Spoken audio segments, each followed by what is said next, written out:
Hello everyone, welcome to my channel. तो मैं लेकर आई हूँ आपके लिए एक न्यूज़ सीरीज़ जो कि बहुत ही ज़्यादा इंटरेस्टिंग है। तो बिना किसी देरी के शुरू करते इस ड्रामा का फर्स्ट एपिसोड के स्टार्टिंग में हम इस ड्रामा के फीमेल लीड को दिखाया जाता है जिसका नाम है तांगसू, जो कि एक डिलीवरी गर्ल है।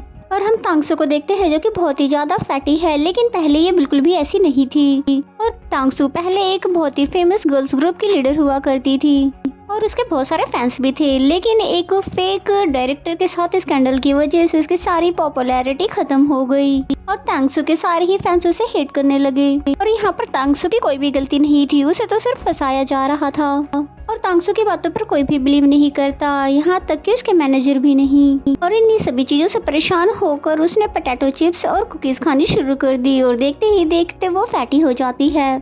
और तो और उसका वेट इतना ज़्यादा हो चुका था कि लोग उसको पहचान भी नहीं पा रहे थे और इसलिए ही तांगसू इंडस्ट्री से अचानक से गायब हो जाती है। और अब ये बात किसी को नहीं पता कि वो कहाँ पर है। और वो इन सभी बातों को सोचते हुए परेशान हो ही रही थी कि तभी उसे टीवी पर एक प्रोग्राम जिसमें उसका क्रश यांगजी है, तांगजी की ही टीम की मेंबर मैंगमैंग के साथ घूम रहा था, जो कि शायद दोनों ही डेट कर रहे हैं।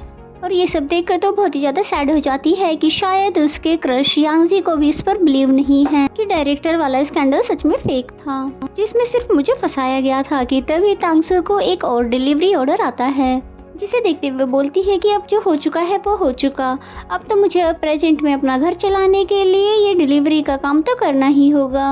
एंड देन नेक्स्ट सीन में हमें इस ड्रामे के मेन लीड को दिखाया जाता है जिसका नाम हुआंग है और ये बहुत ही बड़े एंटरटेनमेंट कंपनी का ओनर भी है।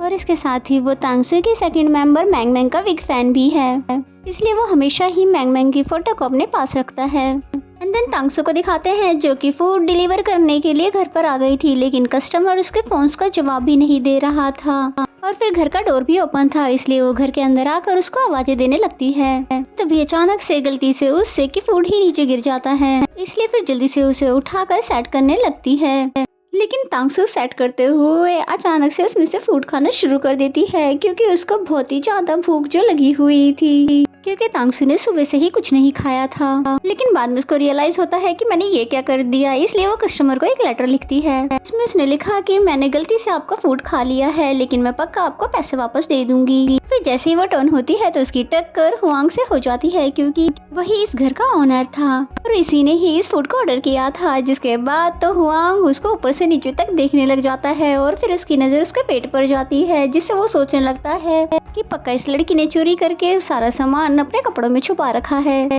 इसलिए फौरन से ही उसको अपना पेट खाली करने के लिए कहने लगता है। जिस पे तांगसू बोलती है कि नहीं आप गलत समझ रहे हो, ऐसा कुछ भी नहीं है, मैं तो बस यहाँ पर फूड डिलीवर करने आई थी। जिसे देखते ही वो पूछता है कि फिर कहाँ पर है मेरा फूड।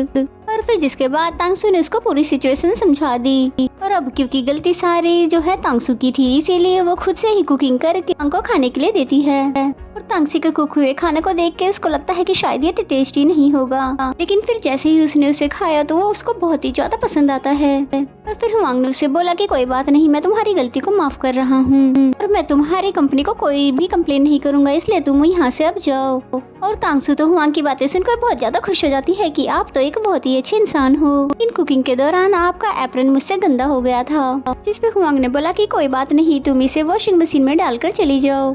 और फिर तांगसू जैसे ही वहाँ से जाती है तो हुआंग तो बहुत ही तेजी से खाने पे टूट पड़ता है, यानी कि वो खाना उसको इतना ज्यादा टेस्टी लग रहा था जैसे कि उसने पहले कभी नहीं खाया हो। ये खाना तो उसके बाहर के खाने से भी ज्यादा टेस्टी था। एंड देन तांगसू को दिखाते हैं जो कि वॉशिंग मशीन के पास आती है तो देखती है वहाँ पर तो बहुत ही सारे गंदे कपड़े हैं, इसलिए फिर वो सभी कपड़ों को वॉशिंग मशीन में डालने लगती है। कि तभी उसमें से एक पोस्टर मिलता है, जिसको देखते ही वो पूछती है क्या ये पोस्टर खराब है, क्या मैं इसे फेंक दूं। जिस पे तो हुआंग भागता हुआ आता है और उसके हाथों से वो पोस्टर छीन लेता है, क्योंकि उसमें मैंगमैंग की फोटो जो थी। और फिर पूछने लगता है कि तुम ये सब क्या कर रही हो। जिस पे तांगसू ने बोला कि अभी मैं कुछ घंटों तक फ्री हूँ, इसलिए मैंने सोचा क्यों ना मैं तुम्हारे अच्छे से हेल्प कर दूं इन सभी कपड़ों को धोने में। तो इसकी बातें सुनकर हुआंग सोचता है कि ये कितनी ज्यादा क्यूट है। और फिर हुआंग ने बताया क्योंकि मैं नई मेड को ढूंढ रहा हूँ, इसलिए ये सारे काम अधूरे पड़े हैं। और फिर पूछने लगता है क्या तुम इन्हें धोने के बाद आयरन भी कर सकती हो। जिसपे तांगसू ने बोला कि पर इन सभी कामों को करने में तो बहुत ही ज्यादा टाइम लग जाएगा। जिसपे हुआंग ने बोला मैं इन सभी चीजों के लिए तुम्हें पे भी तो करूंगा। और फिर पूछने लगता है कि तुम एक डिलीवरी के कितने पैसे लेती हो। जिसपे तांगसू ने बताया कि 5 युआन। तो ये सुनकर वो बहुत ही ज्यादा हैरान हो जाता है कि ये तो कितने ज्यादा कम है। जिसपे हुआंग ने बोला कि मैं तुम्हें पूरे 100 युआन दूंगा, बस तुम मेरा काम पूरा कर दो। तो ये सुनते ही तांगसू बहुत ही खुशी से उसके सारे काम करने और उसके कपड़े आयरन करने के लिए मान जाती है। एंड देन हुआंग जो कि मैंग मैंग की फोटो को फिर से घूर घूर कर देखने लगा और साथ ही उसके ख्यालों में खो जाता है। एंड देन हमें तांगसू को दिखाते हैं जो कि सारे कामों को बहुत अच्छे से कर रही थी। और फिर फाइनली सारे काम हो गए थे, इसलिए खुशी खुशी से हुआंग के कपड़े उसके रूम में रखने जाने लगी। लेकिन तभी वो गलती से एक सीक्रेट रूम में आ जाती है, यानी कि वहाँ पर उसी की टीम मेंबर मैंग मैंग की बहुत सारे फोटोज और पोस्टर्स थे। और ये सब देख कर तो वो बहुत ही ज्यादा हैरान हो जाती है, लेकिन वो समझ जाती है कि ये जो बंदा है ना वो मेरी फ्रेंड मैंग मैंग का बहुत बड़ा फैन है। कि तभी उसे अपनी भी फोटो वहाँ पर नजर आती है जिस पर बहुत सारे डार्ट्स मारे हुए थे। और ये देखकर तो बेचारी बहुत ही ज्यादा हैरान हो जाती है कि भला मेरी फोटो यहाँ पर इस कंडीशन में कैसे है। और फिर तभी हुआंग भी वहाँ आ जाता है जो कि बहुत ही ज्यादा गुस्से में था कि ये मेरी सीक्रेट रूम में कैसे आ गई। और फिर हुआंग ने जैसे ही विंडो को ओपन किया तो वहाँ पर उसको अपनी एक और फोटो डार्ट्स के साथ दिखी। फिर तांगसू इन सभी चीजों का रीजन पूछने लगती है, जिसपे हुआंग ने बताया कि ये लड़की मुझे बिल्कुल भी पसंद नहीं है, क्योंकि ये लड़की पैसों के लिए कुछ भी कर सकती है। तभी तो इसका अपने डायरेक्टर के साथ अफेयर था और इसी की वजह से ग्रुप का एंड हो गया और मेरी मैंग मैंग को बहुत तरह की प्रॉब्लम फेस करनी पड़ी।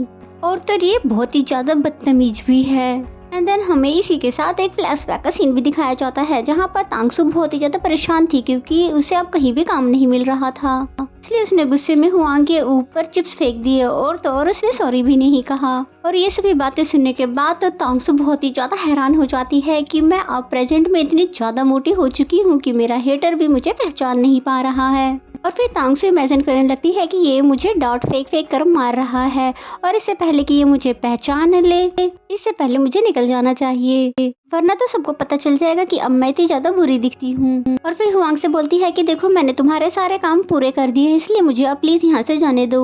जिसमें हुआंग ने बोला पर तुम अपने पैसे तो लेती जाओ, लेकिन वो बिल्कुल भी रुकती नहीं है ये कहते हुए कि मुझे कोई भी पैसे नहीं चाहिए। और फिर तभी गलती से उसे हुआंग का बहुत ही एक्सपेंसिव सा वॉच टूट जाता है और ये देखकर तो हुआंग बहुत ही ज्यादा हैरान हो जाता है। जिसपे तो तांगसू रोते हुए बोलती है कि ये मैंने जानबूझकर नहीं तोड़ा, लेकिन फिर भी मैं इसके पैसे आपको दे दूंगी। जिसपे हुआंग ने बताया ये तो बहुत ही ज्यादा एक्सपेंसिव था। जिसपे तांगसू ने बोला कि कोई बात नहीं, ये चाहे कितना भी एक्सपेंसिव हो लेकिन मैं इसके पैसे तो जरूर दूंगी। मैंने माना कि मैं गरीब हूँ लेकिन मैं धोखेबाज नहीं हूँ, इसलिए मैं पूरी ईमानदारी से इसके पूरे पैसे तुम्हें वापस कर दूंगी। और फिर ये कहकर वहाँ से वो चली जाती है। और फिर तांगसू जैसे ही शॉप पर आती है तो जब उसका वॉच का ओरिजिनल प्राइस उसे पता चलता है तो ये सुनकर तो बेचारी पैरों तले जमीन खिसक जाती है।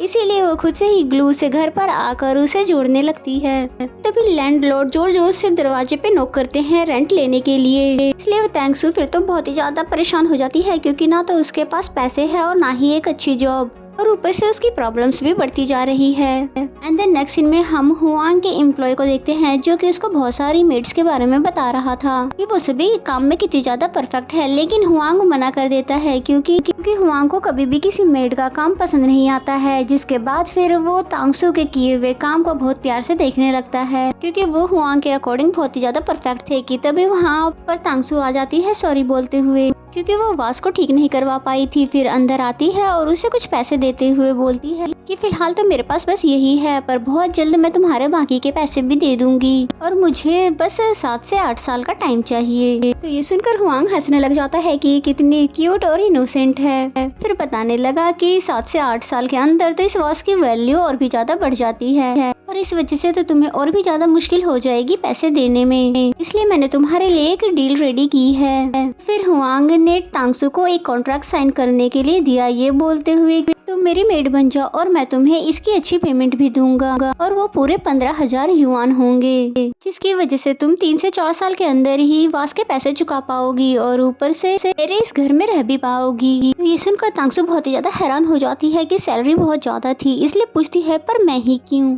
फिर हुआंग सोचने लग जाता है क्योंकि मैं इसे बता नहीं सकता क्योंकि ये कुकिंग और क्लीनिंग में बहुत अच्छी है, नहीं तो ये भाव खाने लगेगी। इसलिए फिर वो कह देता है क्योंकि तुम मोटी हो। तो ये सुनकर तांगसू को ये रीजन तो बहुत ही ज्यादा अजीब लगता है कि क्या ऐसा भी कुछ होता है, लेकिन फिर वो खुशी खुशी से कॉन्ट्रैक्ट पे साइन करने ही वाली थी। क्योंकि वो तांगसू के नाम से पहचान जाता कि ये वही लड़की है जिससे कि वो इतना ज्यादा नफरत करता है। इसलिए फिर तांगसू ने नाम को चेंज करके लिखा। एंड देन हुआंग ने उसको सभी रूल्स बताए, जिसमें वो पहला रूल बताता है कि तुम्हें रूम इसलिए दिया जा रहा है ताकि तुम सभी काम को टाइम से पूरा कर सको और पूरे 24 घंटे तुम अवेलेबल रहो।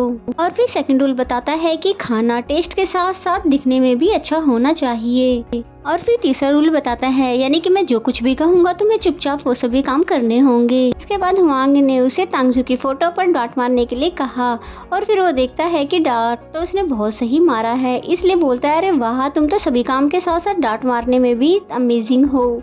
एंड देन रात का सीन दिखाया जाता है जहाँ पर उसे वो फोर्थ रूल बताता है कि जब तक मैं ना सो तब तक तुम भी नहीं सोओगी। और इस वजह से तो बेचारी तांगसू को बहुत ज्यादा प्रॉब्लम होती है। एंड देन नेक्स्ट मॉर्निंग का सीन दिखाया जाता है जहाँ पर तांगसू हुआंग को ब्रेकफास्ट बनाकर दे रही थी और फिर तभी टीवी पर मैंग मैंग आई, जिसे देखकर हुआंग तो बहुत ज्यादा खुश हो जाता है। फिर तभी बताया जाता है कि यांग जी भी शो पर आया है, तो ये सुनकर तो वो भी बहुत ज्यादा खुश हो जाती है क्योंकि अब इन दोनों के ही क्रश टीवी पर थे, इसीलिए ये दोनों बहुत ही ध्यान से टीवी को देखने लगे।